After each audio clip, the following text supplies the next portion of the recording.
নালিতাবাড়ীতে অতিবৃষ্টি ও পাহাড়ি ঢলে ব্যাপক বন্যা, বানভাসীরা নানা দুর্ভোগ। এএনবি নিউজ ডেস্ক, বিস্তারিত আমিরুল ইসলামের প্রতিবেদন। শেরপুরে নালিতাবাড়ীর ভোগাই ও চেল্লাখালী নদীর পানি ব্যাপক বেড়েছে। বাঁধ ভেঙে ও উপচে উপজেলার 12টি ইউনিয়নের 8 ইউনিয়ন ও পৌরসভার 3টি ওয়ার্ডের ঘর বাড়িসহ সড়কে বন্যার পানি উঠেছে। এতে কয়েক হাজার পরিবার পানিবন্দী হয়ে পড়েছেন। জেলা পানি উন্নয়ন বোর্ডের পাওবো সাংবাদিকদের জানায়, শুক্রবার দুপুর পর্যন্ত ভোগাই নদীর পানি বিপদ সীমার 56 সেন্টিমিটার অপর দিয়ে ও চেল্লাখালী নদীর পানি বিপদ সীমার 525 সেন্টিমিটার অপর দিয়ে প্রবাহিত হচ্ছে। উপজেলা প্রশাসন, জনপ্রতিনিধি ও এলাকাবাসী বলেন, গতকাল বৃহস্পতিবার বিকেল থেকে উপজেলায় টানা ভারী বর্ষণ এবং উজানের ঢলে ভোগাই ও চেল্লাখালী নদীর পানি বৃদ্ধি পেতে থাকে। গত রাতেই পাহাড়ি ঢলে নয়াবিল, শিমুলতলা, ভাগপাড়া, মন্ডলিয়াপাড়া, পৌরসভার বড়কান্দা ও নিচপাড়া গ্রামে ভোগাই নদীর বাঁধে ভাঙন সৃষ্টি হয়। এই ভাঙন অংশ দিয়ে পানি প্রবেশ করায় কয়েক হাজার পরিবার পানিবন্দী হয়ে পড়েছে। চেল্লাখালী নদীর পাড় ভেঙে পানিতে তলিয়েছে লোকালয়।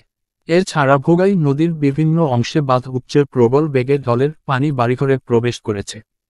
এতে পৌরশহর থেকে নয়াবিল, নালিতাবাড়ী বাজার থেকে ঘাটপাড়া যাতায়াত সড়কে জলাবদ্ধতার সৃষ্টি হয়েছে।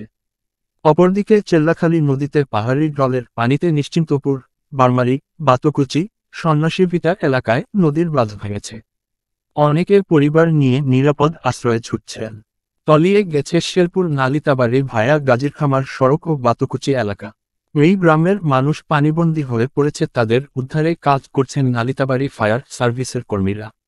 নন্নি আমবাগান সড়ক, নন্নি মুতুটিলা ইকোপার্ক সড়ক, আমবাগান বাতকুচি সড়কও চেল্লাখালী নদীর পানিতে তলিয়েছে।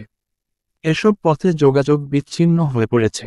জানতে চাইলে নন্নি ইউনিয়ন বিএনপির সাধারণ সম্পাদক ও ইউপি মেম্বার মোহাম্মদ আবদুল্লাহ বলেন, টানা বর্ষণ ও চেল্লাখালী নদীর পানিতে নন্নি ও পোড়াগাঁও ইউনিয়নের সড়ক ডুবে গেছে। এছাড়া নদীর পাড়ের মানুষ পানিবন্দী হয়ে পড়েছে। দ্রুত তাদের উদ্ধার করা প্রয়োজন। শুক্রবার রাতে উপজেলা প্রশাসনের পক্ষ থেকে নন্নি ইউনিয়ন পরিষদের মাধ্যমে আমরা 101 পরিবারে শুকনো খাবার বিতরণ করেছি। নালিতাবাড়ীর ইউএন ও মোহাম্মদ মাসুদ রানা বলেন, অতিবৃষ্টি ও ঢলের পানিতে বেশ কয়েকটি ইউনিয়ন ও পৌর এলাকা প্লাবিত হয়েছে। এতে কয়েক হাজার মানুষ পানিবন্দী হয়ে পড়েছে। তাদের সরিয়ে আনতে চেষ্টা চলছে। এতে সেনাবাহিনীর সহযোগিতা চাওয়া হয়েছে। আমাদের সংগ্রহে পর্যাপ্ত শুকনো খাবার রয়েছে। দ্রুত পানিবন্দী পরিবারে তা সরবরাহ করা হবে। ANB News 24.com। Nalitabari, Sherpur.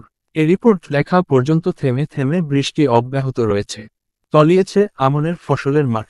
অনেক পুকুরের মাছ ভেসে গেছে, গবাদি পশু সহ অনেকের নানা ভোগান্তিতে পড়েছে। ANB News 24.com। Nalitabari, Sherpur.